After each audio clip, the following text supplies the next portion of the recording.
ಪ್ರೀತಿಯ ಕೇಳುಗರಿಗೆಲ್ಲ ನಮಸ್ಕಾರ. ನೀವು ಕೇಳ್ತಾ ಇದ್ದೀರಾ ಜನಧ್ವನಿ ರೇಡಿಯೋ. ಇದು 90.8 ಕಂಪನಾಂಕದಲ್ಲಿ ಸರಗೂರಿನಿಂದ ಪ್ರಸಾರವಾಗುತ್ತಿರುವ ಮೈಸೂರಿನ ಮೊಟ್ಟಮೊದಲ ಸಮುದಾಯ ರೇಡಿಯೋ. ನಾನು ನಿಮ್ಮ ರೇಡಿಯೋ ಗೆಳೆಯ ಶ್ರೀಕಾಂತ್ ಸರಗೂರು. ಕೇಳುಗರೆ, ತಮ್ಮೆಲ್ಲರಿಗೂ ವಿಶ್ವ ರೇಡಿಯೋ ದಿನದ ಹಾರ್ದಿಕ ಶುಭಾಶಯಗಳನ್ನು ತಿಳಿಸುತ್ತಾ ಇಂದಿನ ವಿಶ್ವ ರೇಡಿಯೋ ದಿನದ ವಿಶೇಷ ಕಾರ್ಯಕ್ರಮಕ್ಕೆ ಆತ್ಮೀಯವಾದ ಸ್ವಾಗತವನ್ನು ಕೋರುತ್ತಿದ್ದೇನೆ. ಕೇಳುಗರೆ, ಪ್ರತಿ ವರ್ಷ ಫೆಬ್ರವರಿ 13ರಂದು ವಿಶ್ವ ರೇಡಿಯೋ ದಿನವನ್ನು ಆಚರಿಸಲಾಗುತ್ತೆ. ಇಂಟರ್ನೆಟ್ ಯುಗದಲ್ಲಿ ಫೇಸ್ಬುಕ್, ಟ್ವಿಟರ್, ಇನ್ಸ್ಟಾಗ್ರಾಮ್ ಇನ್ನಿತರ ಸಾಮಾಜಿಕ ಜಾಲತಾಣಗಳ ಭರಾಟೆಯಲ್ಲಿ ಅಂಗೈಯಲ್ಲೇ ಸ್ಮಾರ್ಟ್ಫೋನ್, HD ಗುಣಮಟ್ಟದ ಟಿವಿ ನೋಡುವ ಕಾಲದಲ್ಲೂ ತನ್ನ ಅಸ್ತಿತ್ವವನ್ನು ಉಳಿಸಿಕೊಂಡು ಬಂದಿರುವ ರೇಡಿಯೋಗೆ ಈ ದಿನ ಮೀಸಲು. ಫೆಬ್ರವರಿ 13ರಂದು ವಿಶ್ವ ರೇಡಿಯೋ ದಿನವನ್ನು ಆಚರಿಸಲು ಯುನೆಸ್ಕೋ ತೆಗೆದುಕೊಂಡ ನಿರ್ಣಯ ಇಂದಿಗೂ ಪಾಲಿಸಿಕೊಂಡು ಹಾಗೂ ಆಚರಿಸಿಕೊಂಡು ಬರಲಾಗ್ತಾ ಇದೆ. ಹಾಗೆ ಈ ದಿನದ ವಿಶ್ವ ರೇಡಿಯೋ ದಿನದ ವಿಶೇಷ ಕಾರ್ಯಕ್ರಮದಲ್ಲಿ ಈ ವಿಶ್ವ ರೇಡಿಯೋ ದಿನದ ಹಿನ್ನೆಲೆ, ಯಾವಾಗಿನಿಂದ ಈ ರೇಡಿಯೋ ದಿನವನ್ನು ಆಚರಿಸಿಕೊಂಡು ಬರಲಾಗ್ತಾ ಇದ್ದೀವಿ, ಇದರ ಗುರಿ ಉದ್ದೇಶಗಳೇನು, ರೇಡಿಯೋ ಭಾರತಕ್ಕೆ ಬಂದಂತಹ ಅಸ್ತಿತ್ವವೇನು, ಅದರ ಇತಿಹಾಸ ಕುರಿತು ಬಹಳಷ್ಟು ವಿಚಾರಗಳನ್ನು ಹಾಗೂ ಮಾಹಿತಿಯನ್ನು ನೀಡಲಿಕ್ಕೆ ಈ ದಿನದ ವಿಶ್ವ ರೇಡಿಯೋ ದಿನದ ವಿಶೇಷ ಕಾರ್ಯಕ್ರಮದಲ್ಲಿ ನಮ್ಮ ಜೊತೆ ಇದ್ದಾರೆ ಸರಗೂರಿನ ಸ್ವಾಮಿ ವಿವೇಕಾನಂದ ಯೂತ್ ಮೂವ್ಮೆಂಟ್ನ ಪರಿವೀಕ್ಷಣೆ ಮತ್ತು ಮೌಲ್ಯಮಾಪನ ಹಾಗೂ ಆರೋಗ್ಯ ತಂತ್ರಜ್ಞಾನ ಕಾರ್ಯಕರ್ತರಾದಂಥ ಶ್ರೀಯುತ ರಾಮ್ ಪ್ರಸಾದ್ ಅವರು. ಹಾಗಾದರೆ ಬನ್ನಿ, ಅವರನ್ನ ಕಾರ್ಯಕ್ರಮಕ್ಕೆ ಸ್ವಾಗತಿಸಿ ಈ ಎಲ್ಲ ವಿಚಾರಗಳ ಕುರಿತು ಮತ್ತಷ್ಟು ಮಾಹಿತಿಯನ್ನು ತಿಳಿದು ಬರೋಣ. ಸರ್, ತಮಗೆ ಕಾರ್ಯಕ್ರಮಕ್ಕೆ ಆತ್ಮೀಯವಾದ ಸ್ವಾಗತವನ್ನು ಕೋರ್ತಾ ಇದ್ದೀನಿ ಸರ್. ಧನ್ಯವಾದಗಳು ಶ್ರೀಕಾಂತ್ ಅವರೇ. ಕೇಳುಗರಿಗೆಲ್ಲ ವಿಶ್ವ ರೇಡಿಯೋ ದಿನಾಚರಣೆಯ ಹಾರ್ದಿಕ ಶುಭಾಶಯಗಳು. ಸರ್, ತಮಗೂ ಕೂಡ ವಿಶ್ವ ರೇಡಿಯೋ ದಿನದ ಹಾರ್ದಿಕ ಶುಭಾಶಯಗಳು ಸರ್. ಧನ್ಯವಾದಗಳು ಶ್ರೀಕಾಂತ್ ಅವರೇ. ಮತ್ತೆ ಈ ಕಾರ್ಯಕ್ರಮಕ್ಕೆ ನನ್ನನ್ನು ಆಹ್ವಾನಿಸಿದ್ದಕ್ಕೆ ನಾನು ನಿಮಗೂ ಕೂಡ ಧನ್ಯವಾದಗಳನ್ನು ವ್ಯಕ್ತಪಡಿಸ್ತೇನೆ. ಸರ್, ನಾವು ಪ್ರತಿ ವರ್ಷ ಫೆಬ್ರವರಿ 13ರಂದು ಈ ವಿಶ್ವ ರೇಡಿಯೋ ದಿನವನ್ನು ಆಚರಿಸ್ಕೊಂಡು ಬರ್ತಾ ಇದ್ದೀವಿ ಸರ್. ಸರ್, ಈ ವಿಶ್ವ ರೇಡಿಯೋ ದಿನವನ್ನು ಆಚರಿಸ್ಕೊಂಡು ಬರ್ತಿರೋ ಕುರಿತು ಮಾಹಿತಿಯನ್ನು ತಿಳಿಯೋಕ್ಕೂ ಮುಂಚೆ ನಾವು ರೇಡಿಯೋದ ಕುರಿತು ಒಂದಷ್ಟು ಮಾಹಿತಿಯನ್ನು ತಿಳಿಬೇಕಾದಂತೂ ನಮ್ಮೆಲ್ಲರ ಕರ್ತವ್ಯ ಆಗಿರುತ್ತೆ ಸರ್. ಸರ್, ಹಾಗಿದ್ರೆ ರೇಡಿಯೋದ ಅಸ್ತಿತ್ವ ಹೇಗೆ ಬಂತು, ಭಾರತದಲ್ಲಿ ರೇಡಿಯೋ ಯುಗ ಅನ್ನೋಂಥದ್ದು ಯಾವಾಗ ಶುರುವಾಯಿತು ಸರ್? ಖಂಡಿತ ಒಳ್ಳೆ ಪ್ರಶ್ನೆ ಶ್ರೀಕಾಂತ್ ಅವರೇ. ಈ ವಿಚಾರದ ಬಗ್ಗೆ ನಾನು ಸ್ವಲ್ಪ ದೀರ್ಘವಾಗಿ ಮಾತಾಡೋಕ್ಕೆ ಇಷ್ಟಪಡ್ತೀನಿ. ರೇಡಿಯೋ ಅನ್ನೋದು ಗುಗ್ಲಿಯೆಲ್ಮೋ ಮಾರ್ಕೊನಿ ಅನ್ನೋ ವ್ಯಕ್ತಿ 1895ರಲ್ಲಿ ಇಟಲಿ ದೇಶದಲ್ಲಿ ಕಂಡುಹಿಡಿದಂಥ ಒಂದು ಸಾಧನ. ಇದಕ್ಕೂ ಮುಂಚೆ ರೇಡಿಯೋ ವೇವ್ಸ್ ಅಂದರೆ ರೇಡಿಯೋ ವೇವ್ಸನ್ನು ಕಂಡುಹಿಡಿದ ವ್ಯಕ್ತಿ ಹೈನ್ರಿಚ್ ಹರ್ಟ್ಜ್ ಅಂತ 1887ರಲ್ಲಿ ಜರ್ಮನಿ ದೇಶದಲ್ಲಿ ಕಂಡುಹಿಡಿದಿದ್ದು. ಹೀಗೆ ಕಂಡುಹಿಡಿದ ರೇಡಿಯೋ ಭಾರತಕ್ಕೆ ಬಂದಿದ್ದು 1923ರಲ್ಲಿ ರೇಡಿಯೋ ಕ್ಲಬ್ ಆಫ್ ಬಾಂಬೆ ಅಂತ ಈಗಿನ ಮುಂಬೈನಲ್ಲಿ ಭಾರತದ ಮೊಟ್ಟ ಮೊದಲ ರೇಡಿಯೋ ಬ್ರಾಡ್ಕಾಸ್ಟ್ ಶುರುವಾಯಿತು. ಅದೇ ವರ್ಷದಲ್ಲೇ ಒಂದು 5 ತಿಂಗಳು ಕಳೆದ ನಂತರ ಈಗಿನ ಕೋಲ್ಕತ್ತಾ ಅಂತ ಏನು ಹೇಳ್ತೀವಿ, ಕ್ಯಾಲ್ಕಟಾ ರೇಡಿಯೋ ಕ್ಲಬ್, ಅಲ್ಲಿ ಅದೇ ವರ್ಷ ಒಂದು 5 ತಿಂಗಳ ನಂತರ ಶುರುವಾಯಿತು 1923ರಲ್ಲಿ. ಇದಾದ ನಂತರ ನಮ್ಮ ಭಾರತ ದೇಶ ಒಂದು ಇಂಡಿಯನ್ ಸ್ಟೇಟ್ ಬ್ರಾಡ್ಕಾಸ್ಟಿಂಗ್ ಸರ್ವಿಸ್ ಅಂತ ಒಂದು ಶುರು ಮಾಡಿದ್ರು. ಅದು 1930ರಲ್ಲಿ. ಆದರೆ ಅದು ಆಲ್ ಇಂಡಿಯಾ ರೇಡಿಯೋ ಅಂತ ಆಗಿದ್ದು 1936ರಲ್ಲಿ. ಸೊ ನಮ್ಮ ಆಲ್ ಇಂಡಿಯಾ ರೇಡಿಯೋ 1936ರಲ್ಲಿ ಶುರುವಾಗಿದ್ದು, ಆದರೆ ಅದು ಇಂಡಿಯನ್ ಸ್ಟೇಟ್ ಬ್ರಾಡ್ಕಾಸ್ಟಿಂಗ್ ಸರ್ವಿಸ್ ಅಂತ 1930ರಲ್ಲೇ ಶುರುವಾಯಿತು. ಸೊ ಇನ್ನೊಂದು 5 ವರ್ಷ ಕಳೆದರೆ ಅದಕ್ಕೂ ಕೂಡ ಒಂದು 100 ವರ್ಷ ತುಂಬತ್ತೆ, ಅಂದರೆ ಒಂದು ಶತಮಾನವೇ ಆಗುತ್ತೆ. ನೀವು ಹೇಳ್ದಂಗೆ ಹೌದು, ಈ ಎಷ್ಟೊಂದು ಮಾಧ್ಯಮಗಳು ಬಂದ್ರೂ ರೇಡಿಯೋ ತನ್ನ ಅಸ್ತಿತ್ವವನ್ನು ಉಳಿಸ್ಕೊಂಡು 100 ವರ್ಷಗಳ ಕಾಲ ಬಂದಿದೆ. ಹಂಗೆ ನೋಡೋಕೋದ್ರೆ ಮೊದಲ ಬ್ರಾಡ್ಕಾಸ್ಟು ಬಾಂಬೆಯಲ್ಲಿ 1923 ಅಂದರೆ ಅದು 100 ವರ್ಷ ದಾಟಿದೆ ಇವಾಗ. ಸರ್, ಮತ್ತೆ ಮೈಸೂರಿಗೂ ಕೂಡ ರೇಡಿಯೋದ ಒಂದು ವಿಶೇಷ ಇತಿಹಾಸ ಇದೆ. ಮೈಸೂರಲ್ಲಿ 1936ರಲ್ಲಿ ಅಂದರೆ Indian state broadcasting service all India radio ಆಗಿದ್ದ ಅದೇ ವರ್ಷದಲ್ಲೇ ಮೈಸೂರಲ್ಲಿ ಕೂಡ ಆಕಾಶವಾಣಿ ಅಂತ ಶುರುವಾಗುತ್ತೆ. ಅದನ್ನು ಮೊದಲು ನಡೆಸಿದವರು MV ಗೋಪಾಲಸ್ವಾಮಿ ಅಂತ. ಅವರು ಭಾರತದ ಮೊಟ್ಟ ಮೊದಲ ಪ್ರೈವೇಟ್ ರೇಡಿಯೋ ಸ್ಟೇಷನ್ನ ಶುರು ಮಾಡ್ತಾರೆ. ಅಂದರೆ ಇದು ಸ್ವಾತಂತ್ರ್ಯಕ್ಕೂ ಮುಂಚಿನ ಒಂದು ಸಮಯ. ಅದಾದ ನಂತರ ಏನು ಮಾಡ್ತಾರೆ, ಸರ್ಕಾರದವರು 1956ರಲ್ಲಿ ಅಂದರೆ 20 ವರ್ಷ ಕಳೆದ ನಂತರ ಆಲ್ ಇಂಡಿಯಾ ರೇಡಿಯೋಗೆ ಕೂಡ ಆಕಾಶವಾಣಿ ಅಂತಲೇ ಮರುನಾಮಕರಣ ಮಾಡ್ತಾರೆ. ಅಂದರೆ ನಮ್ಮ ಮೈಸೂರಿನ ಒಂದು ವಿಶೇಷತೆನೂ ಇಲ್ಲಿ ನೋಡಬೇಕಾಗುತ್ತೆ. ಸ್ವಾತಂತ್ರ್ಯಕ್ಕೂ ಮುಂಚೆನೆ 1936ರಲ್ಲಿ ಮೈಸೂರಲ್ಲಿ ಒಂದು ಆಕಾಶವಾಣಿ ಅನ್ನೋ ಒಂದು radio station, private radio station ಶುರುವಾಗಿರೋದು ಎಷ್ಟು ಹೆಮ್ಮೆಯ ವಿಚಾರ. ಮತ್ತು ನಮ್ಮ ಮೈಸೂರಿನ ಈಗೆಲ್ಲ ಹೇಳ್ತಾರಲ್ಲ ಇನ್ನೋವೇಷನ್ ಎಲ್ಲ ಹೇಳ್ತಾರೆ, ಆಗಿನ ಕಾಲದಲ್ಲೇ ಮೈಸೂರಲ್ಲಿ ಇದು ಒಂದು ಇನ್ನೋವೇಷನ್ ನೋಡೋಕ್ಕೆ ಸಿಗುತ್ತೆ. ಆಮೇಲೆ ನಂತರ ನಮ್ಮ ಒಂದು ಸ್ವಾತಂತ್ರ್ಯ ಬಂದಾಗ 6 ರೇಡಿಯೋ ಸ್ಟೇಷನ್ಗಳಿರುತ್ತೆ ನಮಗೆ. 1947ರಲ್ಲಿ 6 ರೇಡಿಯೋ ಸ್ಟೇಷನ್. ಅದು ಯಾವ್ದ್ಯಾವುದು ಅಂದರೆ ದೆಹಲಿ, ಮುಂಬೈ, ಕೋಲ್ಕತ್ತಾ, ಚೆನ್ನೈ ಅಂದರೆ ಅವಾಗಿನ ಮಡ್ರಾಸು, ಮತ್ತು ತಿರುಚಿರಾಪಳ್ಳಿ ಅಂತ ಅದು ತಮಿಳುನಾಡಲ್ಲಿ ಒಂದು ಜಾಗ, ಅದು ಬಿಟ್ಟರೆ ಲಕ್ನೌ, ಉತ್ತರ ಪ್ರದೇಶದ ಲಕ್ನೌ. ಈ 6 ಜಾಗದಲ್ಲಿ ರೇಡಿಯೋ ಸ್ಟೇಷನ್ಗಳು ಸ್ವಾತಂತ್ರ್ಯದ ಟೈಮಲ್ಲಿ ನಡೀತಾ ಇರ್ತವೆ. ಸೊ ಹೀಗೆ ಆಗ್ತಾ ಬಂದು ಈಗ ಸುಮಾರು ರೇಡಿಯೋ ಸ್ಟೇಷನ್ಗಳಿದೆ. ಅದರಲ್ಲಿ ಏನಾಯಿತು ಅಂದರೆ 2001ರಲ್ಲಿ ಸ್ವಾತಂತ್ರ್ಯದ ನಂತರ ಮೊದಲನೇ ಪ್ರೈವೇಟ್ ರೇಡಿಯೋ ಸ್ಟೇಷನ್ ಶುರುವಾಗಿದ್ದು, ಅದು ನಮ್ಮ ಬೆಂಗಳೂರಲ್ಲೇ ಶುರುವಾಗಿರುವಂಥದ್ದು. ರೇಡಿಯೋ ಸಿಟಿ ಅನ್ನೋದೇನಿದೆ ಅದು ಭಾರತದ ಮೊಟ್ಟ ಮೊದಲ, ಅಂದರೆ ಸ್ವಾತಂತ್ರ್ಯದ ನಂತರ ಮೊಟ್ಟ ಮೊದಲ private radio station radio city Bengaluru. ಅದು 2001ರಲ್ಲಿ ಶುರುವಾಗಿರುವಂಥದ್ದು FM ರೇಡಿಯೋ ಸ್ಟೇಷನ್ನು.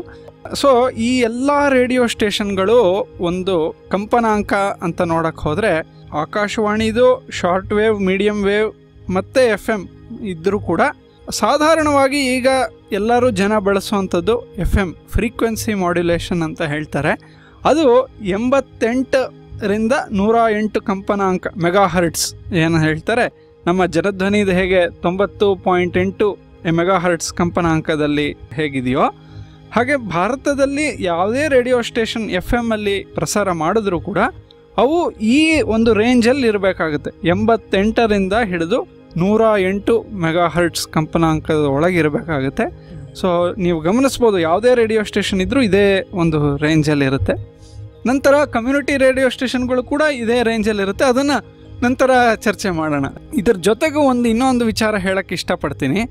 ಭಾರತದಲ್ಲಿ ಸರ್ಕಾರದಿಂದ ಪ್ರಾರಂಭವಾಗಿರುವ ಆಲ್ ಇಂಡಿಯಾ ರೇಡಿಯೋ ಅಥವಾ ಆಕಾಶವಾಣಿ ಇರ್ಬೋದು, ನಂತರ ಕಮ್ಯುನಿಟಿ ರೇಡಿಯೋ ಅಂತ ಹೇಳಿ ಸಮುದಾಯ ರೇಡಿಯೋ ಕೇಂದ್ರಗಳಿರ್ಬೋದು, ಅದಕ್ಕೂ ಹೊರತುಪಡಿಸಿ ಅಮೆಚ್ಯೂರ್ ರೇಡಿಯೋ ಅಂತ ಕೂಡ ಇದೆ. ಅದಕ್ಕೆ ಹ್ಯಾಮ್ ರೇಡಿಯೋ ಅಂತ ಕೂಡ ಕರೀತಾರೆ. ಅದಕ್ಕೆ ಒಂದು ಬೇರೆ ಕಂಪನಾಂಕ ಇದೆ. ಅದರಲ್ಲಿ ಏನು ಅಂತಂದರೆ, ಈ ವಾಕಿ ಟಾಕಿ ಪೊಲೀಸ್ ಅವರೆಲ್ಲ ಇಟ್ಕೊಂಡಿರ್ತಾರಲ್ಲ, ಆ ರೀತಿ ಪೊಲೀಸೇ ಆಗಬೇಕು ಆ ಥರ ಒಂದು ವಾಕಿ ಟಾಕಿಯಲ್ಲಿ ಮಾತಾಡೋಕ್ಕೆ ಅಂತಿಲ್ಲ. ಕೆಲವೊಂದು ಹ್ಯಾಮ್ ರೇಡಿಯೋ ಅಥವಾ ಅಮೆಚ್ಯೂರ್ ರೇಡಿಯೋಲಿ ಏನಾಗುತ್ತೆ, ಭಾರತ ಅವ್ರಿಗೆ ಅಂತಲೇ ಒಂದು ವಿಶೇಷ ಒಂದು ಕಂಪನಾಂಕದ ಒಂದು ರೇಂಜ್ ಕೊಟ್ಟಿದ್ದಾರೆ. ಅದರಲ್ಲಿ ಏನು ಅಂತಂದರೆ, ಆ ರೇಂಜಿಗೆ ಒಂದು ಬೇರೆ ಥರನೇ ವಾಕಿ ಟಾಕಿ ಬರುತ್ತೆ. ಅದರಲ್ಲಿ ಏನು ಅಂತಂದರೆ, ನಾನು ಮೊಬೈಲ್ ಫೋನ್ ಥರ ಆ ಕಂಪನಾಂಕದಲ್ಲಿ ನಾನು ಲಾಗಿನ್ ಆದರೆ ಅದೇ ಕಂಪನಾಂಕದಲ್ಲಿ ಬೇರೆ ಯಾರಾದರೂ ಲಾಗಿನ್ ಆದರೆ ಅವ್ರ ಜೊತೆ ಮಾತಾಡ್ಬೋದು. ಇದು ಸಾಮಾನ್ಯವಾಗಿ ಒಂದು ಕುತೂಹಲಕಾರಿ ವ್ಯಕ್ತಿಗಳಿಗೆ ಇದು ಬಳಸ್ತಾರೆ. ಇದಕ್ಕೆ ಒಂದು ಲೈಸೆನ್ಸ್ ತೊಗೋಬೇಕು. ಇದು ಯಾರು ಬೇಕಂದರೆ ಅವರು ಉಪಯೋಗಿಸೋ ಹಾಗಿಲ್ಲ. ಇದಕ್ಕೆ ಒಂದು ಲೈಸೆನ್ಸ್ ತೊಗೋಬೇಕು. ಲೈಸೆನ್ಸ್ ತೊಗೊಂಡು ಬಳಸ್ಬೋದು. ಇದು ಪ್ರಕೃತಿ ವಿಕೋಪ ಆದಾಗ, ಅಂದರೆ ಈಗ ಏನೋ ಪ್ರಳಯ ಬಂತು ಆ ಥರ ಎಲ್ಲ ಆದಾಗ, ಈ ಮೊಬೈಲ್ ನೆಟ್ವರ್ಕು ಟವರ್ ಹೊರಟೋಯ್ತು ಆ ಥರ ಎಲ್ಲ ಆದಾಗ, ಆಗ ಈ ಒಂದು ಅಮೆಚ್ಯೂರ್ ರೇಡಿಯೋ ಕೂಡ ಬಳಸ್ತಾ ಇದ್ರು. ಈಗಲೂ ಕೂಡ ಅದು 16,000 ಆ ಥರ ಭಾರತದಲ್ಲಿ ಲೈಸೆನ್ಸ್ ಇಟ್ಕೊಂಡಿರೋ ವ್ಯಕ್ತಿಗಳಿದ್ದಾರೆ. ಆದರೆ ಅವರು ಈಗ ಮೊಬೈಲ್ ಯುಗದಲ್ಲಿ ಅಷ್ಟು ಮುಂದೆ ಗಮನಕ್ಕೆ ಬರಲ್ಲ. ಅವ್ರ ಗಮನಕ್ಕೆ ಬರೋದು ಯಾವಾಗ ಅಂದರೆ, ಈ ಥರ ಪ್ರಕೃತಿ ವಿಕೋಪ ಆಗಿ ಏನೋ ಒಂದು ಡಿಸಾಸ್ಟರ್ ಅಂತ ಏನಾಗುತ್ತೆ, ಆ ಟೈಮಲ್ಲಿ ಎಲ್ಲಿ ಮೊಬೈಲ್ ನೆಟ್ವರ್ಕ್ ಕೊಟ್ಟೋಗ್ಬಿಡುತ್ತೆ, ಟಿ ವಿಯಿಂದ ಏನು ಪ್ರಸಾರ ಆಗ್ತಾ ಇರಲ್ಲ. ಆ ಥರ ಸಂದರ್ಭದಲ್ಲಿ ಇವರುಗಳು ಅಲ್ಲಿ ಎಲ್ಲಿ ಡಿಸಾಸ್ಟರ್ ಆಗಿದೆ ಆ ಸ್ಥಳಕ್ಕೆ ಹೋಗಿ ಅಲ್ಲಿಂದ ಕಮ್ಯುನಿಕೇಷನ್ ಎಲ್ಲ ಮಾಡ್ತಾರೆ. ಸೊ ಹಾಗಾಗಿ ಇದು ಕೂಡ ಒಂದು ಒಳ್ಳೆ ರೇಡಿಯೋ ಮಾಧ್ಯಮ. ಇದೆಲ್ಲ ನಾನು ಹೇಳಕ್ಕೆ ಇಷ್ಟಪಡ್ತೀನಿ. ಸರ್, ಹಾಗಿದ್ರೆ ಈ ವಿಶ್ವ ರೇಡಿಯೋ ದಿನವನ್ನು ಆಚರಣೆ ಮಾಡ್ಕೊಂಡು ಬರಲಿಕ್ಕೆ ಇದರ ಹಿನ್ನೆಲೆ ಏನಿದೆ ಸರ್? ಈ ವಿಶ್ವ ರೇಡಿಯೋ ದಿನಾಚರಣೆ ಏನಿದೆ, ಇದು ಫೆಬ್ರವರಿ 13ನೇ ತಾರೀಕು ಪ್ರತಿ ವರ್ಷ ಆಚರಣೆ ಮಾಡ್ಕೊಂಡು ಬರ್ತಾ ಇದ್ದೀವಿ. ಇದು ಯುನೆಸ್ಕೋ, ನೀವು ಹೇಳ್ದಂಗೆ ಯುನೆಸ್ಕೋ ಸಂಸ್ಥೆ ಈ ಒಂದು ಡಿಕ್ಲರೇಷನ್ ಮಾಡಿರೋವಂಥದ್ದು. ಈ ಒಂದು ಡಿಕ್ಲರೇಷನ್ನು 2011 ನವೆಂಬರ್ 3ರಂದು ಮಾಡಿರೋವಂಥದ್ದು. ಯುನೆಸ್ಕೋನ 36ನೇ ಅಧಿವೇಶನದಲ್ಲಿ ಈ ಒಂದು ಡಿಕ್ಲರೇಷನ್ ಮಾಡಿರೋವಂಥದ್ದು. ಯಾಕೆಂತಂದರೆ ಆ ಸಂದರ್ಭಕ್ಕಾಗಲೇ ರೇಡಿಯೋ ಕಂಡು ಹಿಡಿದು 100 ವರ್ಷ ಮೇಲಾಗಿದೆ. ಹಾಗಾಗಿ ನೀವು ಹೇಳ್ದಂಗೆ ಎಷ್ಟೊಂದು ಮಾಧ್ಯಮಗಳು ಬಂದರೂ ಕೂಡ ರೇಡಿಯೋ ತನ್ನ ಅಸ್ತಿತ್ವವನ್ನು ಉಳಿಸ್ಕೊಂಡು ಬರ್ತಾನೇ ಇದೆ.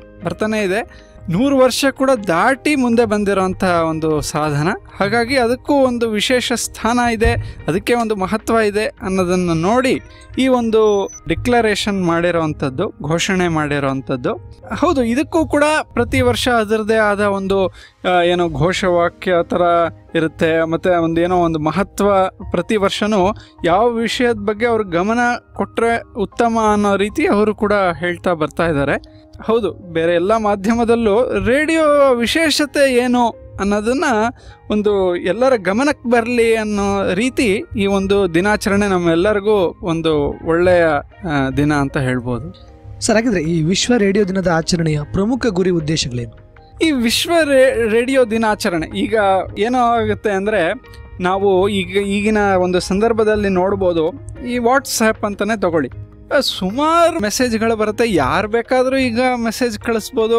ಮತ್ತು ನನಗೆ ಬೇರೆಯವ್ರು ಕಳಿಸಿರೋ ಮೆಸೇಜ್ನ ಸ್ವಲ್ಪ ಎಡಿಟ್ ಮಾಡಿಬಿಟ್ಟು ಇನ್ನೊಬ್ರಿಗೆ ಕಳಿಸ್ಬೋದು. ಅದರಲ್ಲಿ ಫೇಕ್ ನ್ಯೂಸ್ ಅಂತ ಏನು ಹೇಳ್ತಾರೆ, ಇದು ಆಗೋ ಸಾಧ್ಯತೆ ತುಂಬ ಜಾಸ್ತಿ ಇದೆ. ಈ ಥರ ಫೇಸ್ಬುಕ್ ಇರ್ಬೋದು, ವಾಟ್ಸಾಪ್ ಇರ್ಬೋದು, ಇದರಲ್ಲಿ ಏನು ಕಂಟ್ರೋಲ್ ಅಂತ ನೇರ ಕಂಟ್ರೋಲ್ ಇಲ್ಲ. ಹಾಗಾಗಿ ಯಾವ ಮಾಹಿತಿ ಯಾರಿಗೆ ಹಂಚ್ಕೋತಾ ಇದ್ದೀವಿ, ಅದು ಯಾವ ರೀತಿ ಸ್ಪ್ರೆಡ್ ಆಗ್ತಾ ಇದೆ ಅನ್ನೋದು ಕಂಟ್ರೋಲ್ ಇಲ್ಲ.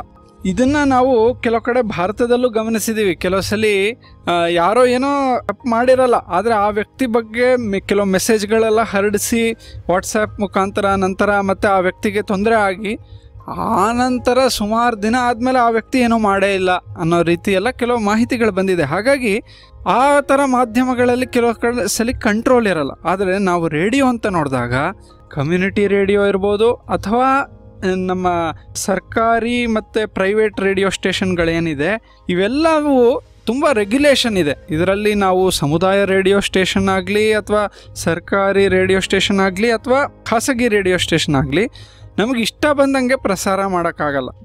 ಅದಕ್ಕೂ ಕೂಡ ಲೈಸೆನ್ಸ್ ಇರುತ್ತೆ. ಲೈಸೆನ್ಸ್ ಪ್ರಕಾರ ಅದರಲ್ಲಿ ಏನೇನು ನಮಗೆ ಪರ್ಮಿಷನ್ ಇರುತ್ತೆ ಅದರ ಪ್ರಕಾರ ನಡೆಸಬೇಕು. ಹಾಗಾಗಿ ನಾವು ರೇಡಿಯೋ ಸ್ಟೇಷನಲ್ಲಿ ತುಂಬ ಉಪಯುಕ್ತವಾದ ಮತ್ತು ಕನ್ಫರ್ಮೇಷನ್ ಇರೋವಂಥ, ಅಂದರೆ ಅದಕ್ಕೆ ಆಧಾರ ಇರುವಂಥ ಮಾಹಿತಿನ ನಾವು ಹಂಚ್ಕೋತೀವಿ. ಹಾಗಾಗಿ ಇದೇ ಒಂದು ಕಾರಣಕ್ಕೆ ಬಹುಶಃ ಈಗಲೂ ಕೂಡ ಬಹಳಷ್ಟು ಜನ ರೇಡಿಯೋನ ಆಧಾರವಾಗಿ ಇಟ್ಕೋತಾರೆ ಅಂತ ನನ್ನ ಭಾವನೆ. ಈ ಎಲ್ಲ ಪ್ರಾಮುಖ್ಯತೆಯನ್ನು ಇನ್ನೂ ಒತ್ತಿ ಇನ್ನೂ ಜನಕ್ಕೆ ತಿಳಿಸಲು ಈ ಒಂದು ವಿಶ್ವ ರೇಡಿಯೋ ದಿನಾಚರಣೆ ತುಂಬ ಸಹಾಯ ಆಗುತ್ತೆ ಅಂತ ನನಗನ್ಸುತ್ತೆ. ಸರ್, ಈಗ ತಾವು ವಿಶ್ವ ರೇಡಿಯೋ ದಿನದ ಆಚರಣೆ ಹಿನ್ನೆಲೆ ಅಂತ ಕೇಳಿದಂಥ ಸಂದರ್ಭದಲ್ಲಿ ಪ್ರತಿ ವರ್ಷವೂ ಕೂಡ ಈ ವಿಶ್ವ ರೇಡಿಯೋ ದಿನವನ್ನು ಒಂದು ಘೋಷವಾಕ್ಯದ ಜೊತೆಗೆ ಒಂದು ವಿಷಯವನ್ನು ಕೇಂದ್ರೀಕರಿಸಿಕೊಂಡು ಆಚರಿಸಲಾಗುತ್ತೆ ಅಂತ ಹೇಳಿದ್ರಿ ಸರ್. ಈ ವರ್ಷದ ಘೋಷವಾಕ್ಯ ಅಥವಾ ಕೇಂದ್ರೀಕೃತ ವಿಷಯ ಯಾವುದು ಸರ್? ಈಗ ನೋಡೋಣ, ಈ ವರ್ಷದ ಏನೋ ಒಂದು ಗುರಿ ಉದ್ದೇಶಗಳು ಏನಿದೆ, ನಮ್ಮ ಯುನೆಸ್ಕೋ ಸಂಸ್ಥೆಯಿಂದ ಏನು ಅವರು ತಿಳಿಸಿದ್ದಾರೆ, ಯಾವ ವಿಷಯದ ಬಗ್ಗೆ ಗಮನ ಕೊಡಬಹುದು ಅಂತ ತಿಳಿಸಿದ್ದಾರೆ ಅಂತ ನೋಡೋಣ. ಈ ವರ್ಷ ಅವರು ನಮಗೆ 13 ಒಂದು ಉಪಾಯಗಳು, ಐಡಿಯಾಸ್ ಕೊಟ್ಟಿದ್ದಾರೆ ವಿಶ್ವ ರೇಡಿಯೋ ದಿನಾಚರಣೆಯ ಪ್ರಯುಕ್ತ. ಅದರಲ್ಲಿ ನಾವು ಈಗಲೇ ಸ್ವಲ್ಪ ಹೊತ್ತಿಗೆ ಮುಂಚೆ ಚರ್ಚೆ ಮಾಡ್ದಂಗೆ ಮೊದಲನೆಯ ಉಪಾಯ ಏನು ಹೇಳಿರೋದು ಅಂತಂದರೆ ಐಡಿಯಾ, ಸತ್ಯವಾಗಿರುವಂತಹ ಮಾಹಿತಿಯ ಮೇಲೆ ಗಮನ ಕೊಡಿ ಅಂತ. ಯಾಕೆಂದರೆ ಈಗ ಅದೇ ಫೇಕ್ ನ್ಯೂಸ್ ಅದ್ರದ್ದು ಹೇಳಿದ್ನಲ್ಲ, ಹಾಗಾಗಿ ನಾವು ಯಾವುದೇ ಮಾಹಿತಿಯನ್ನು ರೇಡಿಯೋ ಮುಖಾಂತರ ಕೊಟ್ಟರೂ ಕೂಡ ಅದು ಎಷ್ಟು ಸತ್ಯ, ಅದು ಎಷ್ಟು ನಿಜವಾಗಿದೆ, ಫ್ಯಾಕ್ಟ್ ಅಂತ ಏನು ಹೇಳ್ತಾರೆ, ಫ್ಯಾಕ್ಟ್ ಚೆಕ್ ಮಾಡಿ ಅದರ ಮೇಲೆ ಗಮನ ಕೊಡಿ ಅಂತ ಹೇಳಿರೋದು ಮೊದಲನೇ ವಿಚಾರ. ಎರಡನೇ ವಿಚಾರ, ನಾವು ಯಾವ ಥರ ಕಾರ್ಯಕ್ರಮ ಮಾಡ್ತೀವಿ ಅದನ್ನು ಒಂದ್ಸಲಿ ಮತ್ತೆ ಅದರ ಬಗ್ಗೆ ಅವಲೋಕನ ಮಾಡಿ ಅಂತ ಹೇಳಿದ್ದಾರೆ. ಯಾಕೆಂದರೆ ಸಮಯಗಳು ಬದಲಾಗ್ತಾ ಇದೆ, ಕೆಲವು ರೇಡಿಯೋ ಪ್ರೋಗ್ರಾಮ್ಗಳನ್ನ ಮತ್ತೆ ಬೇರೆ ಹೊಸ ರೂಪ ಕೊಡೋವಂಥದ್ದು ಉಪಯೋಗ ಆಗ್ಬೋದು. ಹಾಗಾಗಿ ಅದನ್ನು ರಿವ್ಯೂ ಮಾಡಿ ಅಥವಾ ಒಂದು ಅವಲೋಕನ ಮಾಡಿ ಅದರ ಬಗ್ಗೆ ಒಂದು ಹೊಸ ಸ್ಟ್ರಾಟಜಿ ಮಾಡುತ್ತೀರಾ ಅಂತ ಗಮನಿಸಿ ಅಂತ ಅದೊಂದು ಹೇಳಿದ್ದಾರೆ. ಮೂರನೇದು, ನಾವು ಮುಂಚಿಂದನೂ ನೋಡ್ಕೊಂಡು ಬರ್ತಾ ಇರೋದು, ನಮ್ಮ ರೇಡಿಯೋ ಸ್ಟೇಷನ್ ಕೂಡ ಹೇಳ್ತೀವಿ, giving voice to the voiceless ಅಂತ. ಅಂದರೆ ಯಾರಿಗೆ ಧ್ವನಿ ಇರಲ್ವೋ ಅವ್ರಿಗೆ ಧ್ವನಿ ಕೊಡೋ ಅಂಥದ್ದು ನಮ್ಮ ಸಮುದಾಯ ರೇಡಿಯೋ ಸ್ಟೇಷನ್ಗಳ ಕರ್ತವ್ಯ. ಅದರಲ್ಲಿ ವಿಶೇಷವಾಗಿ ನಮ್ಮ ರೇಡಿಯೋ ಸ್ಟೇಷನ್ ಜನಧ್ವನಿಯಲ್ಲಿ ನಾವು giving voice to the voiceless ಅಂದರೆ ಧ್ವನಿ ಇಲ್ಲದೆ ಇರೋರಿಗೆ ಧ್ವನಿ ಕೊಡೋದು ಮಾಡ್ತಾ ಬರ್ತಾ ಇದ್ದೀವಿ. ಅದು ಕೂಡ ಒಂದು ಮೂರನೆಯ ವಿಷಯವಾಗಿ ಯುನೆಸ್ಕೋ ಸಂಸ್ಥೆ ತಿಳಿಸಿದೆ. 4ನೇ ವಿಚಾರವಾಗಿ ಇಂಟರ್ಸೆಕ್ಷನಲ್ ಪಾಯಿಂಟ್ ಆಫ್ ವ್ಯೂ. ಅಂದರೆ ಈಗ ಯಾವುದೋ ಒಂದು ವಿಚಾರ 2-3 ವಿಷಯಕ್ಕೆ ಸಂಬಂಧಪಟ್ಟಿರುತ್ತೆ. ಅಂದರೆ ಈಗ ನಾವು ನೀರು ಅಂತ ಒಂದು ವಿಷಯ ತಗೊಂಡ್ರೆ ಅದರಲ್ಲಿ ಎಷ್ಟು ವಿಚಾರ ಇದೆ.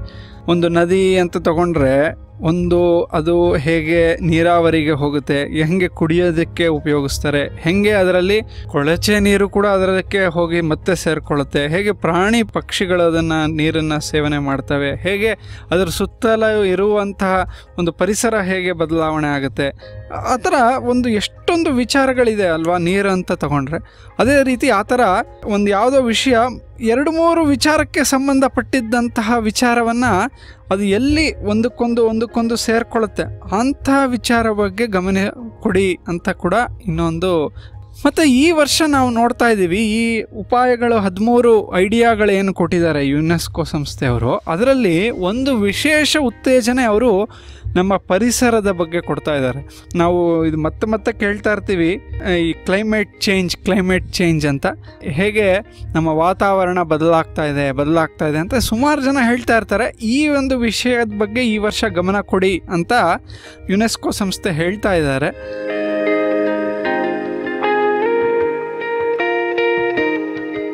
ಅದರಲ್ಲಿ 5ನೇ ವಿಷಯ ಏನು ಹೇಳಿದ್ದಾರೆ ಅಂದರೆ, ಈ ಪ್ರತಿ ವರ್ಷವೂ ಕಾನ್ಫರೆನ್ಸ್ ಆಫ್ ಪಾರ್ಟೀಸ್ ಅಂತ ಬೇರೆ ಬೇರೆ ದೇಶಗಳು ಬಂದು ಒಂದು ಅಧಿವೇಶನಕ್ಕೆ ಬಂದು ಅಲ್ಲಿ ಪರಿಸರದ ಬಗ್ಗೆ ಏನೇನೋ ಕಾನೂನು ವ್ಯವಸ್ಥೆಗಳಿದೆ, ನಮ್ಮ ದೇಶದಲ್ಲಿ ಹೇಗೆ ಕಾರ್ಬನ್ ಫುಟ್ಪ್ರಿಂಟ್ ಕಡಿಮೆ ಮಾಡ್ತೀವಿ. ಅಂದರೆ ನಮ್ಮ ಗಾಡಿ ಹೊಗೆಯಿಂದ ಕಾರ್ಬನ್ ಜನ್ರೇಟ್ ಆಗುತ್ತೆ, ಫ್ಯಾಕ್ಟ್ರಿ ಹೊಗೆಯಿಂದ ಕಾರ್ಬನ್ ಜನ್ರೇಟ್ ಆಗುತ್ತೆ, ಯಾವುದೋ ಒಂದು ಮೆಷಿನ್ ಇದ್ದರೆ ಅದರಿಂದ ಡೀಸೆಲ್ಲೋ ಪೆಟ್ರೋಲೋ ಉಪಯೋಗಿಸಿ ಕಾರ್ಬನ್ ಜನ್ರೇಟ್ ಆಗುತ್ತೆ, ನಮ್ಮ ಥರ್ಮಲ್ ಪವರ್ ಸ್ಟೇಷನಲ್ಲಿ ಕೋಲಿಂದ ಕಾರ್ಬನ್ ಡೈಆಕ್ಸೈಡ್ ಜನ್ರೇಟ್ ಆಗುತ್ತೆ.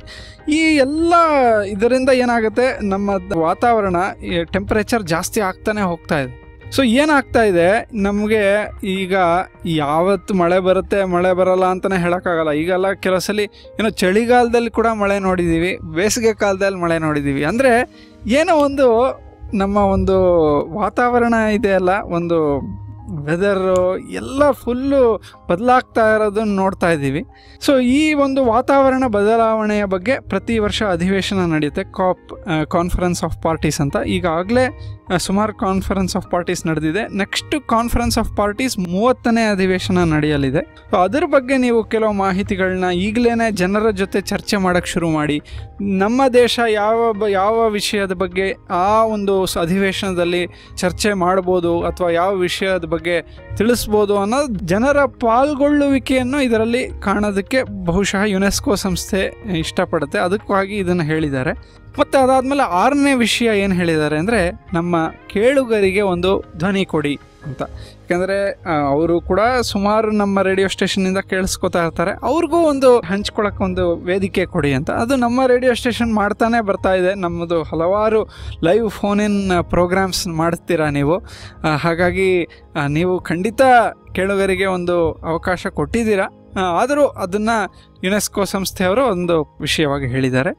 7ನೇ ವಿಚಾರವಾಗಿ ನಾವು ಅಮೆಚ್ಯೂರ್ ರೇಡಿಯೋ ಬಗ್ಗೆ ಮಾತಾಡಿದ್ವಿ. ಅದನ್ನು ನಮ್ಮ ರೇಡಿಯೋ ಸ್ಟೇಷನ್ಗೂ ಕೂಡ ತಿಳಿಸಿದ್ದಾರೆ. ಯಾವುದೇ ಪ್ರಕೃತಿಯ ವಿಕೋಪ ಇರ್ಬೋದು, ಡಿಸಾಸ್ಟರ್ ಇರ್ಬೋದು, ಅದಕ್ಕೆ ತಯಾರಿ ಮಾಡ್ಕೊಳ್ಳಿ. ಯಾಕೆಂದರೆ ನಾನು ಈಗಲೇ ಹೇಳ್ದಂಗೆ ಎಲ್ಲ ಬೇರೆ ಮಾಧ್ಯಮಗಳು ಬಿದ್ದೋದಾಗ ಗಟ್ಟಿಯಾಗಿ ನಿಲ್ಲುವಂಥ ಮಾಧ್ಯಮ ರೇಡಿಯೋ ಮಾಧ್ಯಮ. ಆಮೇಲೆ 8ನೇ ವಿಚಾರ, ನಮ್ಮ ಪರಿಸರಕ್ಕಾಗಿ ಹಲವಾರು ಜರ್ನಲಿಸ್ಟ್ಗಳಿದ್ದಾರೆ. ನೀವು ರೇಡಿಯೋ ಮುಖಾಂತರ ನೀವು ಕೂಡ ಜರ್ನಲಿಸ್ಟೇ. ಸೊ ಪರಿಸರಕ್ಕೆ ಹೋರಾಡುವಂತಹ ಜರ್ನಲಿಸ್ಟ್ಗೆ ಅವರ ಸುರಕ್ಷತೆಗೆ ಕೂಡ ಸ್ವಲ್ಪ ನೀವು ಮಾಹಿತಿ ಹಂಚಿಕೊಳ್ಳಿ. 9ನೇ ಪಾಯಿಂಟು, ಯಾವುದೇ ಫೇಕ್ ನ್ಯೂಸು ಡಿಸ್ಇನ್ಫಾರ್ಮೇಷನ್ ಏನಾಗ್ತಾಯಿದೆ ಅದನ್ನು ತಡೆಯೋದಕ್ಕೆ ಏನೇನು ಮಾಡ್ಬೋದು ಅದನ್ನು ನಮ್ಮ ಕಡೆಯಿಂದ ಮಾಡಬೇಕು ಅಂತ ಹೇಳಿದ್ದಾರೆ. 10ನೇ ವಿಚಾರವಾಗಿ ನಾವು ರೇಡಿಯೋ ಸ್ಟೇಷನಿಂದ ಏನೇನು ಪ್ರಸಾರ ಮಾಡ್ತೀವಿ ಅದನ್ನು ಕೇಳುಗರು ಸುಮ್ಮನೆ ಕೇಳಿಸ್ಕೊಳ್ಳೋದಲ್ಲ, ಅದರಲ್ಲಿ ಏನಾದರೂ ಅವ್ರಿಗೆ ಇನ್ನೂ ಬದಲಾವಣೆಗಳು ಬೇಕು ಅಂತ ಅನಿಸಿದ್ರೆ ಅಥವಾ ಇನ್ನೂ ಈ ಮಾಹಿತಿನ ಇನ್ನೂ ಚೆನ್ನಾಗಿ ತಿಳಿಸ್ಬೋದು ಅಂತ ಅನಿಸಿದ್ರೆ ಆ ರೀತಿಯ ದೃಷ್ಟಿಕೋನ ಇಟ್ಕೊಂಡು ರೇಡಿಯೋ ಕೇಳಿಸ್ಕೊಳ್ಳಿ ಅಂತಲೂ ಕೂಡ ಮಾಹಿತಿ ಕೊಟ್ಟಿದ್ದಾರೆ.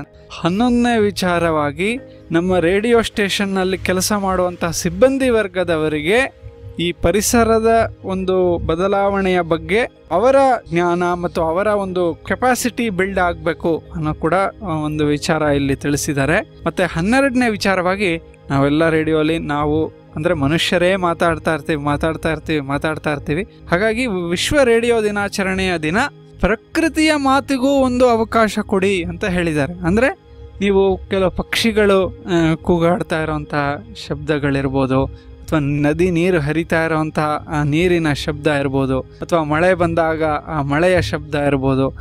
ನಾವು ಮನುಷ್ಯರೇ ಮಾತಾಡಿ ಅದನ್ನೆಲ್ಲ ಮರೆಸ್ಬಿಟ್ಟಿದ್ದೀವಿ. ಹಾಗಾಗಿ ವಿಶ್ವ ರೇಡಿಯೋ ದಿನಾಚರಣೆಯ ದಿನ ಪ್ರಕೃತಿಯ ಮಾತಿಗೂ ಕೂಡ ಅವಕಾಶ ಕೊಡಿ ಅಂತ ಒಂದು 12ನೇ ವಿಚಾರವಾಗಿ ಹೇಳಿದ್ದಾರೆ. ಆಮೇಲೆ 13ನೇ ವಿಚಾರ, ಕೊನೆಯ ವಿಚಾರ, ನಿಮ್ಮ ರೇಡಿಯೋ ಸ್ಟೇಷನ್ ಕೂಡ ಹೇಗೆ ಗ್ರೀನ್ ರೇಡಿಯೋ ಆಗ್ಬೋದು ಅಂತ ಹೇಳಿದ್ದಾರೆ. ಅಂದರೆ ನಿಮ್ಮ ರೇಡಿಯೋ ಸ್ಟೇಷನ್ಗೆ ಹಲವಾರು ಸಾಧನಗಳಿದೆ, ಅದಕ್ಕೂ ಕೂಡ ಎಲೆಕ್ಟ್ರಿಸಿಟಿ ಕರೆಂಟ್ ಬೇಕು. ಆ ಕರೆಂಟನ್ನ ನೀವು ಸಾಮಾನ್ಯವಾಗಿ ಉತ್ಪತ್ತಿ ಮಾಡ್ತಾ ಇದ್ದೀರಾ ಅಥವಾ ಸೋಲಾರ್ ರೇಡಿಯೋ ಸ್ಟೇಷನ್ ಆಗಿದೆಯಾ ನಿಮ್ಮದು? ಅಂದರೆ ಸೋಲಾರಿಂದ ಬಂದರೆ ಅನುಕೂಲ ಏನು ಅಂತಂದರೆ ನೀವು ಸೂರ್ಯನ ಕಿರಣದಿಂದನೇ ಎಲೆಕ್ಟ್ರಿಸಿಟಿ ಮಾಡ್ತಾ ಇದ್ದೀರಾ, ಅದಕ್ಕೆ ಮತ್ತೆ ಇನ್ನೂ ಹೊಗೆ ಬರೆಸಿ ನೀವು ನಡೆಸ್ತಾ ಇಲ್ಲ ರೇಡಿಯೋ ಸ್ಟೇಷನ್. ಆ ಥರ ಕೆಲವು ನಿಮ್ಮ ರೇಡಿಯೋ ಸ್ಟೇಷನಲ್ಲೂ ಯಾವುದು ನೀವು ಪರಿಸರ ಸ್ನೇಹಿ ರೇಡಿಯೋ ಸ್ಟೇಷನ್ ಆಗ್ಬೋದು ಅನ್ನೋ ವಿಚಾರವಾಗಿ ಇದು 13ನೇ ವಿಚಾರವಾಗಿ ತಿಳಿಸಿದರೆ, ಈ 13 ವಿಚಾರಗಳು ಈ ವರ್ಷದ ಗುರಿ ಮತ್ತು ಉದ್ದೇಶಗಳಾಗಿ ತಿಳಿಸಿದ್ದಾರೆ. ಅಂತೂ ಕೊನೆಯಲ್ಲಿ ಒಟ್ಟಾರೆ ನೋಡಿದಾಗ ರೇಡಿಯೋ ಸ್ಟೇಷನ್ಗಳು ಪರಿಸರಕ್ಕೆ ಗಮನ ಕೊಡುವಂತೆ ಯಾವ ರೀತಿ ತಮ್ಮ ಕಾರ್ಯಕ್ರಮಗಳನ್ನು ಇನ್ನೂ ಬದಲಾವಣೆ ಮಾಡ್ಕೋಬೋದು ಅನ್ನೋ ವಿಚಾರವಾಗಿ ಯುನೆಸ್ಕೋ ಈ ವರ್ಷ ತಿಳಿಸಿದೆ. ಸರ್, ಹಾಗಿದ್ರೆ ಈ ವಿಶ್ವ ರೇಡಿಯೋ ದಿನದ ಆಚರಣೆಯ ವಿಧಾನ ಮತ್ತು ಅದರ ಮಹತ್ವವನ್ನು ತಿಳಿಸ್ಕೊಡಿ ಸರ್. ವಿಶ್ವ ರೇಡಿಯೋ ದಿನಾಚರಣೆ ನಾವು ಈ ವರ್ಷದ ನೋಡಿದ ಹಾಗೆ ಪರಿಸರದ ಬಗ್ಗೆ ಒಂದು ಗಮನ ಕೊಟ್ಟಿದ್ದಾರೆ. ಹಾಗಾಗಿ ನಾವು ಈ ವಿಶ್ವ ರೇಡಿಯೋ ದಿನಾಚರಣೆಯ ದಿನ ಯಾವ್ಯಾವ ಥರ ನಾವು ಆಚರಣೆಗಳು ನೋಡ್ತೀವಿ ಸಾಮಾನ್ಯವಾಗಿ ಅಂದರೆ, ಆ ವರ್ಷದ ಏನೋ ಒಂದು ಸಂದೇಶ ಇದೆ, ಆ ಸಂದೇಶದ ಸಂಬಂಧಪಟ್ಟಂತೆ ಕೆಲವು ಕಾರ್ಯಕ್ರಮಗಳನ್ನ ಆಯೋಜನೆ ಮಾಡ್ಕೊಳ್ಳೋದು. ಈಗ ಈ ವರ್ಷ ಹೇಳಿರೋ ಹಾಗೆ ರೇಡಿಯೋ ಸ್ಟೇಷನ್ ಮುಖಾಂತರ ಮನುಷ್ಯರ ಮಾತಿಗೆ ಮಾತ್ರ ಅಲ್ಲದೆ ಪ್ರಕೃತಿಯ ಮಾತಿಗೂ ಒಂದು ಅವಕಾಶ ಕೊಡಿ ಅನ್ನೋ ಒಂದು ವಿಚಾರ ತಿಳಿಸಿದ್ದಾರೆ. ಮತ್ತು ನಮ್ಮ ರೇಡಿಯೋ ಸ್ಟೇಷನ್ ಕೂಡ ಹೇಗೆ ಪರಿಸರ ಸ್ನೇಹಿ ಮಾಡ್ಕೋಬೋದು ಅನ್ನೋ ವಿಚಾರ ತಿಳಿಸಿದ್ದಾರೆ. ಸೊ ಹಾಗಾಗಿ ಪ್ರತಿ ವರ್ಷದ ಒಂದು ಘೋಷವಾಕ್ಯ ಅಥವಾ ಏನು ಸಂದೇಶ ಇದೆ ಅದರ ಒಂದು ಆಧಾರವನ್ನಾಗಿಟ್ಟುಕೊಂಡು ಈ ಸಂದೇಶಕ್ಕೆ ಸಂಬಂಧಪಟ್ಟಂತೆ ವಿವಿಧ ಕಾರ್ಯಕ್ರಮಗಳನ್ನ ನೋಡ್ತೀವಿ. ಮತ್ತು ಕೆಲವು ರೇಡಿಯೋ ಸ್ಟೇಷನ್ಗಳು, ನಮ್ಮ ರೇಡಿಯೋ ಸ್ಟೇಷನ್ ಕೂಡ ನೀವೆಲ್ಲರೂ ಕೂಡ ಬಂದಿದ್ದೀರಾ, ಈ ಥರ ಶ್ರಮದಾನ ಅನ್ನೋ ಒಂದು ಕೆಲವು ಚಟುವಟಿಕೆಗಳನ್ನ ಕೂಡ ತಗೊಂಡಿದ್ದೀರಾ. ಆಗ ಏನಾಗುತ್ತೆ, ನಾವು ನಮ್ಮ ಜೊತೆ ಸಮುದಾಯದ ಎಲ್ಲ ಜನರನ್ನು ಕೂಡ ಸೇರಿಸ್ಕೋತೀವಿ. ರೇಡಿಯೋ ಸ್ಟೇಷನ್ನಿಂದ ಈ ಥರ ಒಂದು ಒಳ್ಳೆ ಕೆಲಸ ಆಗ್ತಾ ಇದೆ ಅಂತ ಅವರು ಕೂಡ ಗಮನ ಕೊಡ್ತಾರೆ. ಮತ್ತು ಆಗ ಜನಕ್ಕೆ ರೇಡಿಯೋ ಸ್ಟೇಷನ್ನಲ್ಲಿರೋ ಅಂಥ ವ್ಯಕ್ತಿಗಳು ಎಷ್ಟು ಪ್ರಜ್ಞಾವಂತರಾಗಿ ಈ ಥರ ಕೆಲಸ ಮಾಡ್ತಾ ಇದ್ದಾರೆ, ರೇಡಿಯೋಗೂ ಎಷ್ಟು ಪ್ರಾಮುಖ್ಯತೆ ಇದೆ ಅನ್ನೋದು ಇನ್ನೂ ಎಷ್ಟೊಂದು ಜನಕ್ಕೆ ಗೊತ್ತಾಗುತ್ತೆ. ಆ ಥರ ಒಂದು ಚಟುವಟಿಕೆಗಳನ್ನ ಹಮ್ಮಿಕೊಳ್ಳೋದು.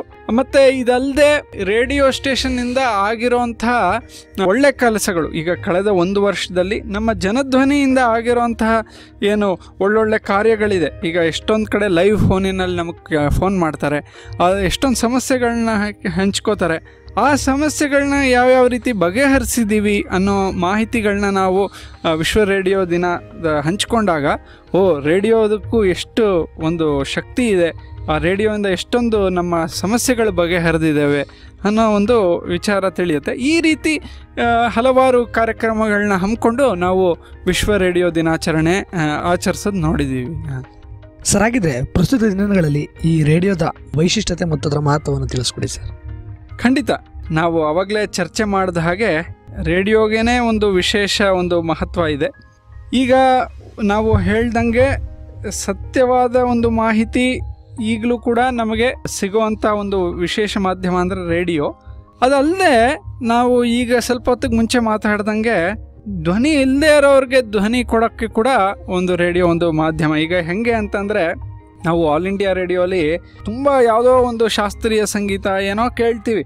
ಈಗ ಹಂಗೆ ನೋಡೋಕೆ ಹೋದರೆ ನಾವು ಟಿ ವಿಗಳಲ್ಲಿ ಅಥವಾ ಅಷ್ಟೊಂದು ನ್ಯೂಸ್ ಪೇಪರಲ್ಲಿ ಆ ಥರ ಎಲ್ಲೂ ಕೂಡ ಈ ಒಂದು ಶಾಸ್ತ್ರೀಯ ಸಂಗೀತಕ್ಕೆ ಅಷ್ಟೊಂದು ಗಮನ ಕೊಡೋದು ನೋಡಿಲ್ಲ. ರೇಡಿಯೋ ಸ್ಟೇಷನಲ್ಲಿ ಕೆಲವು ಶಾಸ್ತ್ರೀಯ ಸಂಗೀತ ಹಾಡುವಂಥ ವ್ಯಕ್ತಿಗಳನ್ನ ಸ್ಟೇಜ್ ಮೇಲೆ ಕರಿಬೇಕಾದ್ರೆ A grade artist, AIR B grade artist ಅಂತ ಕರೀತಾರೆ. ಅಂದರೆ ರೇಡಿಯೋ ಸ್ಟೇಷನ್ನಿಂದ ಆ ವ್ಯಕ್ತಿಗೇ ಒಂದು ಘನತೆ ಬಂದಿರೋ ಅಂಥದ್ದು. ಅಂದರೆ ಇವ್ರು ರೇಡಿಯೋ ಪರ್ಫಾರ್ಮರ್. ಅಂದರೆ ರೇಡಿಯೋಲಿ ಯಾರನ್ನೂ ಕೂಡ ಸುಮ್ಮನೆ ಹಾಗೆ ಅವ್ರಿಗೆ ಅವಕಾಶ ಕೊಡೋಲ್ಲ. ಅವರು ತುಂಬ ಚೆನ್ನಾಗಿರುವಂಥ ಕಲಾವಿದರು ಅಂದ್ರೇ ಅವ್ರಿಗೆ ಒಂದು ಅವಕಾಶ ಕೊಡುವಂಥದ್ದು. ಆ ಥರ ಒಂದು ಎ ಗ್ರೇಡ್ ಆರ್ಟಿಸ್ಟ್ ಅಂದರೆ ಆಲ್ ಇಂಡಿಯಾ ರೇಡಿಯೋ. ಸೊ ತುಂಬ ಚೆನ್ನಾಗಿ ಅವರು ನುಡಿಸ್ತಾರೆ ಅಥವಾ ಹಾಡು ಹೇಳ್ತಾರೆ ಅನ್ನೋ ಒಂದು ಘನತೆ ಬರುತ್ತೆ. ಹಾಗಾಗಿ ಯಾವುದ್ಯಾವುದೋ ಒಂದು ಸಂಸ್ಕೃತಿಗಳು, ನಮ್ಮ ಒಂದು ಸಮಾಜದ ಸಂಸ್ಕೃತಿಗಳನ್ನ ಉಳಿಸೋಕ್ಕೆ ಕೂಡ ರೇಡಿಯೋ ತುಂಬ ಸಹಾಯ ಮಾಡಿದೆ. ಅದರಲ್ಲಿ ಒಂದು ವಿಷಯ, ನಾನು ಶಾಸ್ತ್ರೀಯ ಸಂಗೀತ ಹೇಳಿದೆ, ಇದು ಮಾತ್ರ ಅಲ್ಲ, ನಮ್ಮ ಎಷ್ಟೊಂದು ಸಂಸ್ಕೃತಿಗಳಲ್ಲಿ ಈಗ ಗಿರಿಜನ ಒಂದು ಹಾಡುಗಳಿರ್ಬೋದು, ಜಾನಪದ ಹಾಡುಗಳಿರ್ಬೋದು, ಇವಕ್ಕೆಲ್ಲ ಸಾಮಾನ್ಯವಾಗಿ ಜಾನಪದ ಹಾಡುಗಳು ಕೂಡ ಅಷ್ಟೇ. ಈಗ ಟಿ ವಿಯಲ್ಲಿ ಕೂಡ ನಾವು ಜಾಸ್ತಿ ಮಹತ್ವ ನೋಡೋದು ಫಿಲಮ್ ಸಾಂಗ್ಗಳಿಗೆ, ಏನೋ ಚಲನಚಿತ್ರ ಗೀತೆಗಳಿಗೆ. ಆದರೆ ಜಾನಪದ ಗೀತೆಗಳು ಅದಕ್ಕೆಲ್ಲ ಒಂದು ಉತ್ತೇಜನ ಕೊಟ್ಟಿರೋವಂಥದ್ದು ಒಂದು ರೇಡಿಯೋ ಒಂದು ಮಾಧ್ಯಮ. ಹಾಗಾಗಿ ನಮ್ಮ ಸಂಸ್ಕೃತಿ, ನಮ್ಮ ಒಂದು ಪರಂಪರೆಯನ್ನು ಉಳಿಸೋಕ್ಕೆ ಕೂಡ ರೇಡಿಯೋ ಸಹಾಯ ಮಾಡಿದೆ. ಅದಾದಮೇಲೆ ನಾನು ಹುಟ್ಟಿ ಬೆಳೆದಿದ್ದೆಲ್ಲ ನಗರ ಪ್ರದೇಶ ಆಗಿರೋದ್ರಿಂದ ನಾನು ಹಳ್ಳಿ ಪ್ರದೇಶದಲ್ಲಿ ಹಾಡುವಂಥ ಎಷ್ಟೊಂದು ಜಾನಪದ ಗೀತೆಗಳು ಅಥವಾ ಗಿರಿಜನ ಒಂದು ಪದ್ಯಗಳ ಬಗ್ಗೆ ಗೊತ್ತೇ ಇರಲಿಲ್ಲ. ಆದರೆ ರೇಡಿಯೋ ಮುಖಾಂತರದಿಂದ ನನಗೆ ಗೊತ್ತಾಯಿತು. ಅದೇ ಥರ ಹಳ್ಳಿ ಪ್ರದೇಶದಲ್ಲಿ, ನಗರ ಪ್ರದೇಶದಲ್ಲಿ ಯಾವ ರೀತಿ ಒಂದು ಸಂಸ್ಕೃತಿ ಇದೆ ಅದರ ಬಗ್ಗೆ ಸುಲಭವಾಗಿ ಹಳ್ಳಿ ಜನಕ್ಕೆ ಗೊತ್ತಾಗ್ಬೋದು. ಹಾಗಾಗಿ ಈಗ ರೇಡಿಯೋ ಮಾಧ್ಯಮ ಅಲ್ಲಲ್ಲಿ ನವದೆಹಲಿಯಲ್ಲಿ ಆಗಿರೋವಂತಹ ಒಂದು ಬ್ರಾಡ್ಕಾಸ್ಟು ಬೆಂಗಳೂರಿಗೆ ಬರುತ್ತೆ, ಅಥವಾ ಬೆಂಗಳೂರಲ್ಲಿ ಆಗಿರೋವಂತಹ ನಾವು ಏನೋ ನ್ಯೂಸ್ ಇದೆ ಅದನ್ನು ನಾವು ಇಲ್ಲಿ ನಮ್ಮ ರೇಡಿಯೋ ಸ್ಟೇಷನ್ ಮುಖಾಂತರನೂ ಪ್ರಸಾರ ಮಾಡ್ತೀವಿ. ಹಾಗಾಗಿ ಎಲ್ಲಿಯೋ ಒಂದು ಮಾಹಿತಿ ಇನ್ನೆಲ್ಲಿಗೋ ತಲುಪಿಸೋಕ್ಕೆ ಕೂಡ ರೇಡಿಯೋ ತುಂಬ ಸಹಾಯಕಾರಿ.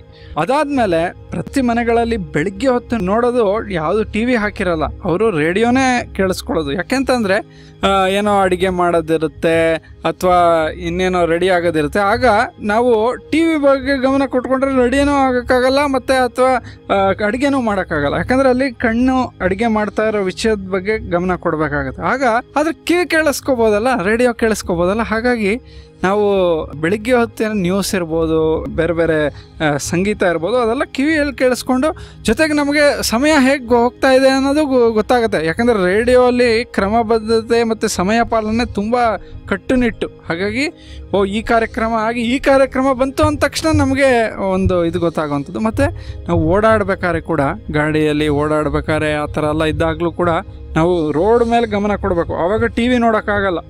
ಆಗ ಕೂಡ ಈ ರೇಡಿಯೋ ಅನ್ನೋದು ಒಂದು ಒಳ್ಳೆ ಮಾಧ್ಯಮ ಆಗುತ್ತೆ. ಹಾಗಾಗಿ ರೇಡಿಯೋಗೆ ಇವತ್ತಿಗೂ ಅಸ್ತಿತ್ವ ಇದೆ ಮತ್ತು ಅದಕ್ಕೆ ಆದ ಒಂದು ವಿಶೇಷತೆ ಮತ್ತು ವೈಶಿಷ್ಟ್ಯತೆ ಇದೆ. ಹೌದು ಸರ್. ಹಾಗಿದ್ರೆ ಈ ಸಮುದಾಯ ರೇಡಿಯೋಗಳಿಂದ ಸಮುದಾಯದ ಜನತೆಗೆ ಏನೆಲ್ಲ ಅನುಕೂಲಗಳಾಗ್ತಾ ಇದೆ ಸರ್?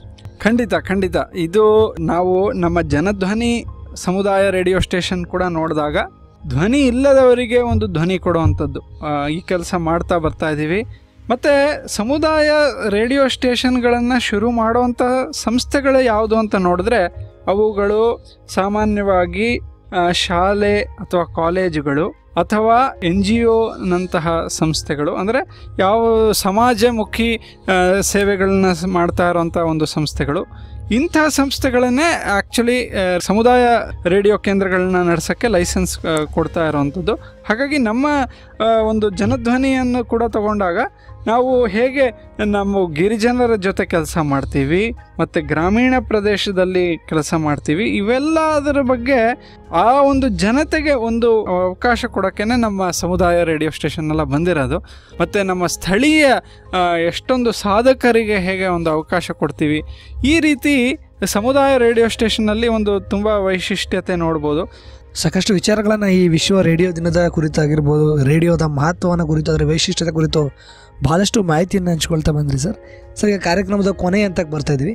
ಕೊನೆಯದಾಗಿ ತಮ್ಮ ಮಾತುಗಳನ್ನು ಕೇಳ್ತಿರೋಂಥ ನಮ್ಮ ಜನಧ್ವನಿ ಕೇಳುಗರಿಗೆ ಆಗಿರ್ಬೋದು, ಒಟ್ಟಾರೆಯಾಗಿ ಪ್ರತಿಯೊಂದು ರೇಡಿಯೋ ಕೇಳುಗರಿಗೆ ಆಗಿರ್ಬೋದು ಸರ್, ಈ ವಿಶ್ವ ರೇಡಿಯೋ ದಿನದ ಪ್ರಯುಕ್ತ ಏನು ಸಂದೇಶ ಕೊಡೋದಕ್ಕೆ ಇಷ್ಟಪಡ್ತೀರಾ? ಶ್ರೀಕಾಂತ್ ಅವರೇ, ಹೌದು, ನಾವು ಇವಾಗೆಲ್ಲ ಚರ್ಚೆ ಮಾಡ್ತಾ ಬಂದಿದ್ದೀವಿ.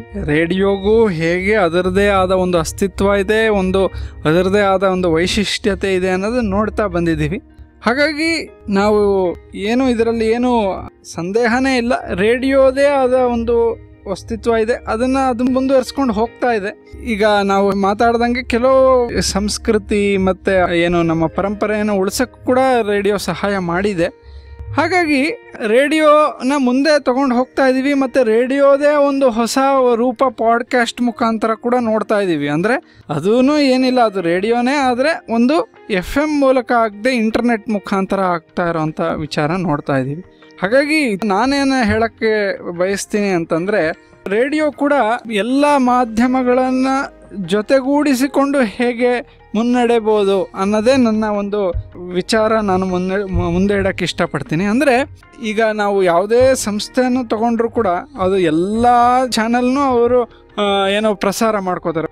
ಆ ಥರ ನಾವು ಯಾವುದಕ್ಕೂ ಕಾಂಪಿಟೇಷನ್ ಥರ ಆಗದೆ ಎಲ್ಲದ್ರ ಜೊತೆಗೂ ಬೆರೆತು ಬೇರೆದು ಮುನ್ನಡೀತಾ ಇರುತ್ತೆ, ನಮ್ಮ ರೇಡಿಯೋ ಸ್ಟೇಷನ್ನು ಮುನ್ನಡೆಯುತ್ತೆ. ಆ ಥರ ಮತ್ತು ಬೇರೆ ಮಾಧ್ಯಮದಲ್ಲಿ ಏನಾದರೂ ಒಳ್ಳೆಯ ಸಂದೇಶಗಳಿದ್ದರೆ ಅದನ್ನು ನಾವು ರೇಡಿಯೋ ಮುಖಾಂತರನೂ ಹೇಗೆ ಅಳವಡಿಸ್ಬೋದು, ಮತ್ತು ನಮ್ಮ ರೇಡಿಯೋ ಮುಖಾಂತರ ಇರುವಂಥ ವೈಶಿಷ್ಟ್ಯತೆಯನ್ನು ಹೇಗೆ ಬೇರೆ ಮಾಧ್ಯಮಕ್ಕೂ ಪಸರಿಸ್ಬೋದು ಅನ್ನೋ ವಿಚಾರನ, ಅಂದರೆ ನಾನೇನು ಹೇಳೋದಕ್ಕೆ ಇಷ್ಟಪಡ್ತೀನಿ ಅಂದರೆ, ನಮ್ಮ ಮಾಧ್ಯಮನೂ ಬೆಳೀಲಿ, ಬೇರೆ ಮಾಧ್ಯಮನೂ ಜೊತೆಗೂಡಿಸ್ಕೊಂಡು ಬೆಳೆಯೋಣ ಅನ್ನೋ ಒಂದು ಸಂದೇಶನ ಹೇಳಕ್ಕೆ ಇಷ್ಟಪಡ್ತೀನಿ.